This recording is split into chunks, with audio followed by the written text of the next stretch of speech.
મારું ગામ લાઈટ, તાલુકો ઉપલેટા, જિલ્લો રાજકોટ। આ સરકારે સહાયને વાપીમાં, સુરેન્દ્રનગર, બધે વાપીમાં બધે આપ્યો, જુનાગઢ આપ્યો। જુનાગઢમાં 3 થી 4 સીમાડો થાય છે, 3 થી 4 કિલોમીટર સીમાડો થાય છે, અને અમે આવીશું રાજકોટ જિલ્લામાં। તો સરકારને કહે આ જોવો, આ મગફળી બધી અમારી જોવો, આ પલળી થાય, અમને અમારે મજૂરી આપી, હું આપી, જોઈ લો આ મગફળી અમારી, અને સરકાર અમારે સામું જોતી નથી, અમને બાકાત કરી દીધા રાજકોટ જિલ્લાને। તાત્કાલિક ઉપલા તાલુકાના સમઢીડા, તલાણા, કુંડેશ, મજીઠી, લાઠ અને ભીમોરા આ 5 ગામને તાત્કાલિક સહાય આપે, કાપ અમારું પેકેજ જાહેર કરે, કારણ કે અમે પાકિસ્તાનમાં નથી આવ્યા, કારણ કે અમે સરકારને નમ્ર અપીલ કરી છે।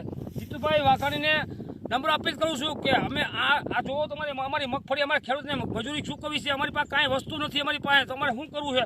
જોઈ શકો તમે, આ બધું ખતર મારું આખું જોવો પલળી ગયું છે। અત્યારે મજૂરી લેવા મજૂર આપે, પછી આવે છે, મારે મજૂરી કેમ આપવી છે? અને અમને બાકાત કરી નાખ્યા। તમે જુનાગઢ જિલ્લાની જુનાગઢ જિલ્લાની સીમાડો અમારે 3 કિલોમીટર થાય છે, પછી અમારો રાજકોટ જિલ્લો આવી જાય છે, તો અમારે શું સમજવું છે? તો તાત્કાલિક જીતુભાઈ વાઘાણી કૃષિમંત્રીને અમે નમ્ર અપીલ કરી છે કે તમે નવા આવ્યા છો તો કાંઈક અમને ખેડૂતને સહાય આપો, બસ નમ્ર અપીલ મારી।